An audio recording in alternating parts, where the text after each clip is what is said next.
Hey, tough and the out of this world story from Street Travel. There are ladies and gentlemen, and welcome back in Street Travel. I am your host, Manir.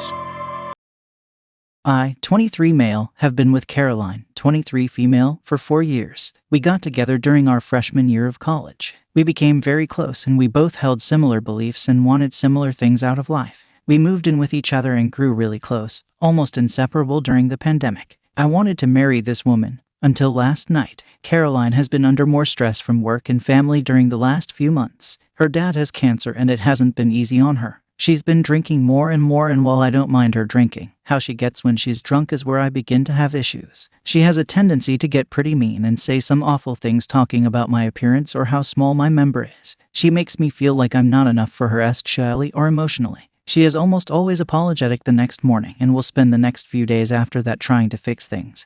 But she will turn around and do it again when she drinks. It really came to a head last night when I took her and her friend out to a popular local bar. I volunteered to be their designated driver for the night. She'd driven drunk before and I didn't want her to make that choice again. What choice? There's no choice. You just don't drive. I told her that I didn't want her to drink too much tonight and she agreed that she wouldn't. The bar was packed when we got there, so we all went and sat at the bar and ordered some food and drinks. They were enjoying themselves and I watched the game while they drank and enjoyed themselves. I got up and went to the bathroom. And when I came back, I noticed my girlfriend was getting loud and her friends scream, "Roosters leave," while laughing. She then said, as I walked up and was in earshot, that her ex was the biggest she had and she missed it. I pretended not to hear it because I knew she was getting drunk. I touched her back and sat down at the bar again before the guy sitting at the table grabbed both of our attention and asked us if I was the rooster sleeve guy. I immediately felt like I was going to be sick. These guys were laughing at me and I asked Caroline if she was serious, but she kept laughing. So I just grabbed my keys and walked out. I left both her and her friend there at the bar and I drove home. I immediately packed up my essential stuff and I went to stay with a close friend for a few days. I didn't get any texts from Caroline until about an hour after I left them there, asking where I was. I then got a bunch of missed calls and texts that weren't anything but angry. I answered one call and she was still slurring her words. I heard she was still at the bar, so I hung up and turned off my ringer. I woke up to a stream of apology texts and more missed phone calls. She apologized and said she effed up and was wondering when I was coming home, that I satisfy her and that I'm more than enough for her, that she'll make this right if I come home. And I'm just done. I feel humiliated and embarrassed. She and I had what I thought was a good sexual relationship. We did foreplay and used toys, and I've always gone out of my way to pleasure her or to get her off. I'm not the biggest guy down there, so yeah, I use a sleeve to help her get there. I just didn't think she would use that against me like that. I don't want to go back home. I love her, but I feel really humiliated and like she doesn't respect me as a man or partner. Would I be the a-hole if I broke up with her over this? She's been a perfect partner otherwise. I just feel like she didn't respect me at all. And after what she said about her ex, I can't help but suspect things. OP, no, you would absolutely not be the a-hole for breaking up with her, and particularly over this. Your girlfriend has a problem. I'm really sorry that she's going what she's going through with her dad and all that stuff. Of course, it sucks, but it's not an excuse. Your girlfriend has a drinking problem. She can't control it and apparently needs help to get through it. But it's not your responsibility and it's not your problem to fix, particularly when she uses you as a punchline whenever she gets drunk. No, in my opinion, couples' intimacy is private. That's not even to share with friends. It's something that you talk about with your partner if you need to talk about it because it just happens. So yeah, huge breach of trust. And also, her apologies mean absolutely nothing if she goes and does it again when she gets drunk again. Her word is worthless. So yeah, absolutely not the a-hole if you break up over this and I would just move on with my life. Man, there's somebody out there that's better for you. And what do you guys think about OP's situation? How fast would you've broken up? Advanced Scallion 78 says, my guy, my boyfriend is in the smaller side and I would never treat him like that in a million years. There is no going back from that. If you're struggling with the thought of taking her back, imagine all of those friends at your wedding judging you. If she told them, I'm sure she's told others. This is a blessing. You dodged a bullet. Run far away. Daughter of Dusk says, not the a-hole. Your girlfriend has a drinking problem. If when she drinks she's so out of it that she ruins her own life, humiliating you and insulting you counts as ruining your relationship and therefore an aspect of her life, then she has a problem. A problem that it's not yours to solve though. Honestly, I don't know if you should go back to her even if she swears not to drink ever again. Alcohol doesn't turn you into someone you're not when intoxicated. You simply lose all your filters. So all of the stuff you think and feel comes to light. It doesn't turn you into a different person. That's what she thinks. Safe document 1140 says. Ended. Her alcoholism, which it is, make no mistake, and absive behavior outweigh anything else good in the relationship. Somewhere out there is the perfect person for you. You'll never find her if you're wasting time with this mess. Also, by staying with her, you're enabling her. You're also teaching her that she can absee you and you'll stay. You deserve much better than this. Old Router says she misses her ex's penis. Effing deal breaker at face value. But the fact that she's willing to say it to other people in public. Nope. This girl doesn't respect you and isn't going to on any acceptable timeline. She may grow up someday and be a good partner for someone, but if you stay, it will just get worse because she knows you will take it.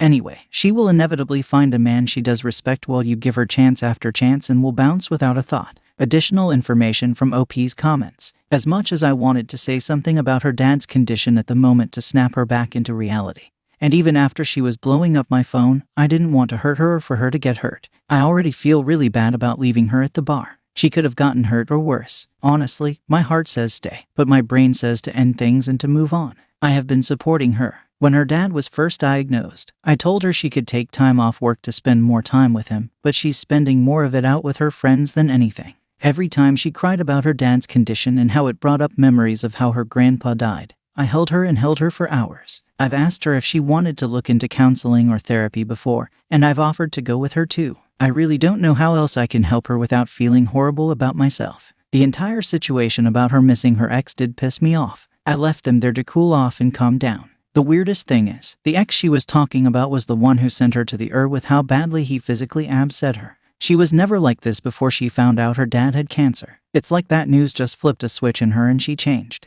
We rarely fought. Before her drunk driving incident, we only fought once in nearly 4 years when we yelled at each other, and it was early on in our relationship when she was driving my car and she hit a midi and popping a tire. As I said, she changed after the news about her dad. She became more apathetic when she was sober. Things she used to get excited for, like the Renaissance Fair, she just didn't care about anymore. She was always attentive, empathetic, and kind for years. It's why I fell in love with her. OP's edit. I'm going to text Caroline back and tell her that I'll be there tomorrow to talk and get the rest of my things. My supportive friend said I don't have to worry about a place to stay for right now. She's always been one of my closest friends, so it feels good to have some support right now. Thank you everyone for your advice. I plan on ending things with Caroline. My friend and her brother are going to go as well to make sure things don't go crazy. I don't know what Caroline might do at this point. Alright, well, the community absolutely agrees OP needs to leave this relationship.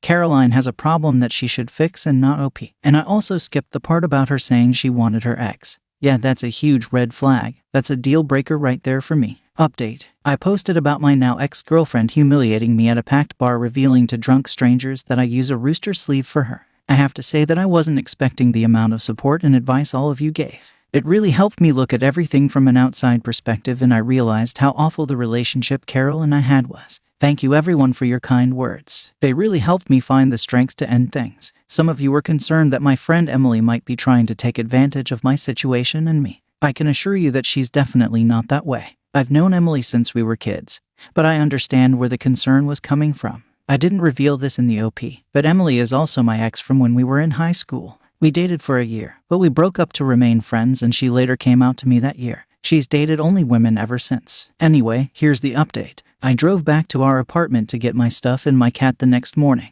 Emily came with me. I told her to wait in the car and that I would text her when I needed help with things. I walked into the apartment and Caroline was sitting on the couch crying. She saw me and ran over to hug me. She immediately started apologizing. She said she was sorry, that she knew she messed up, and that her friend told her what she said. I asked her if she cheated on me, and she immediately said no and offered up access to everything of hers. I told her that's not what I wanted. She told me that she didn't mean what she said, that I'm more than enough for her, and she only knew she said the thing about her ex because her friend told her. She said that definitely wasn't true, that she didn't miss him at all, and I was the man she wanted to marry. I told her that how she humiliated me was something I just couldn't get over. That her addiction and how she treats me when she's intoxicated have decimated any romantic feelings I've had. She said she understood and that she was sorry for everything. From the pain in her voice, I knew she was remorseful. I told her that I needed to go no contact for a while. That even though I still love her because we spent years together, with many positive memories, she needed help and I couldn't continue on like this. She was crying the entire time. I gave her a hug and told her that I hope we can reconnect one day, but that she needs to work on herself and clean herself up for herself and only her. not for anyone else. I texted Emily and I told Caroline that Emily was letting me crash and that she's been supportive. Caroline was surprisingly really calm and mature about this, but I could tell she was devastated. I felt really bad about it all. I told her that I'd pay the last 2 months' rent on our lease, and then it was on her to find a new place or renew the lease herself. I know it's more than some of you think she deserves, but I still care about her. We spent years together, and just a week ago, I wanted to spend my life with her. Emily thought it was a good idea, in her words, so she knows even more what she lost in me. I don't mind. I already budgeted for it anyways. We got back to Emily's and I honestly felt free. I went to block Caroline's number and saw she sent me some texts, not trying to fight for me back, but just saying how I helped her and saying that she was sorry for everything. She said that she was going to take my advice and that she wished the best for me. I did screenshot the text, but I deleted the message itself. Emily said that we should celebrate, and she made us some Bloody Marys, and her brother, who is one of my buddies, brought some beer over. We turned on some music and spent time drinking and talking about memories we had. He left and took an Uber home. Emily and I began to talk about more personal things. She was way drunker than me and she kissed me. I was into it for a few seconds before my brain took over from my other head and I pushed her away. I told her she was too drunk and she didn't know what she was doing. I helped her get to bed and I crashed on the couch. I honestly felt bad. I didn't want her to feel like I rejected her, but I also thought she wasn't into men. My drunk mind was processing so much stuff I barely slept. I walked up to my cat jumping on me and Emily was making bacon in the kitchen. Before I even opened my mouth, she said she was sorry about last night, that she knew better and that she didn't mean to make me uncomfortable. I told her she didn't and that I only stopped her because she was drunk. I also asked why she kissed me if she was gay and wasn't into men. She started laughing and she said she's not gay. She said she's pan. Huh, I had to Google it, honestly. We kissed again in the kitchen and we went out to dinner that night. I paid for it to thank her and things actually got spicy when we got back that night. It was honestly the best I felt in bed in a long time. It was a little awkward at first since she hadn't been with a guy in years, but it was amazing. I think she was stroking my ego, but she said it was the best she's had in years with anyone. My confidence is through the roof right now. We're sitting here drinking beer. I'm typing this before giving her a back rub and she's playing some video games. I'm definitely an idiot, but we also definitely have a thing now. We agreed to just keep it quiet for a few months and she agreed. Thank you again everyone for your advice and your help. I definitely made the right call. I'll keep updating you if anything interesting happens with Caroline. But everything is sailing smoothly right now with Emily and me. You all helped me more than you know. Well, OP, it sounds like it's a positive and happy update for you. But I absolutely disagree with you hooking up with your friend Emily. That is not a good idea. You just came out of a 4-year relationship where you were devastated and now you're hooking up with a friend. Okay, I understand rebound, but not with a friend man. At least that's not something I would do. Anyways, you're free to do as you please. So here's wishing you the best in the future. And now let's finish this video with a mood booster post. This post is from the subreddit Malicious Compliance and it's by user Original Deadly Sin. Do nothing all night for a ton of overtime. Yep, why not? A little bit of backstory. I worked at the time in an oil change place. They had recently moved managers from salaried to hourly, because some managers in different cities were just lying and not going to work while getting the same check every payday. And I warned them that if anything, my pay was going to go up because I'm here a lot more than 40 hours a week. They were good with that, they said. Well, one night, I got a call at 7 p.m., 2 hours after closing, from one of my guys who was in the shop after hours without permission and crashed into a bay door, like a garage door. A lot of shops have at least a few. He got fired. That's not the malicious compliance at all, it's just a setup. So I came in and investigated. The most relevant fact here was that he bent the door so there was maybe a 4 inches by 4 inches gap. A house cat could have squeezed through. I called our door repair guys immediately, and they said their folks were on an emergency after hours call already to somewhere 5 hours away, but they could be there in the morning. I said okay, since this wasn't a danger. The door was in a place not visible from the street. You'd have to be behind our building looking for this kind of thing to find it. The alarm still sets and motion detectors still work. Anyone who broke in through this metal door with a 4 inches gap would have needed tools and was going to get in even without the gap. We don't even keep more than $100 cash around, and anything expensive to steal was equipment bolted to the floor. We'll deal with it tomorrow, right? Obviously, no. I called my boss to fill him in, and he said to call the door guys. I told him I had already and tried to explain the situation, but he interrupted me and told me in a super rude tone and loud words. This douchebag did not like being called after work or having to do any work ever, just to call them and not bother him again about it. Then texted me to rudely say that I better DM well stay there until they arrive and finish the repair. So since I was single, had no plans, and was now paid hourly, I clogged in the instant I arrived initially. I decided this sounded like easy money. Pulled up 2 comfy office chairs to make a bed/couch, watched YouTube, hopefully my channel, and did some assorted internet scrolling, and slept at normal times pretty comfortably all the way to 8 a.m. They showed up around 9 and fixed the problem pretty quickly. I was already on my regularly scheduled 8 to 5 shift that day, which I finished. So now, let's do the math. Is that overnight waiting? Waiting 7 p.m. to 8 a.m. 13 hours all overtime at the time and a half, then my normal shift 9 hours all the time and a half, so 22 hours at 1.5 times equals 33 hours of pay for doing my normal shift plus internet scrolling and napping. That was barely even an inconvenience. My boss sees it come payday and tries to give me yelling over email for trying to rip off the company. Seeing all the big bosses, HR, payroll, etc. I replied to all, explained the situation and include the text screenshot. Suddenly, I'm not the one getting yelled at anymore and I got every bit of that overtime pay. Well, OP, it's on him. He didn't want to listen to your explanation and he told you, he commanded that you stayed there. Maybe he should have been a little bit nicer.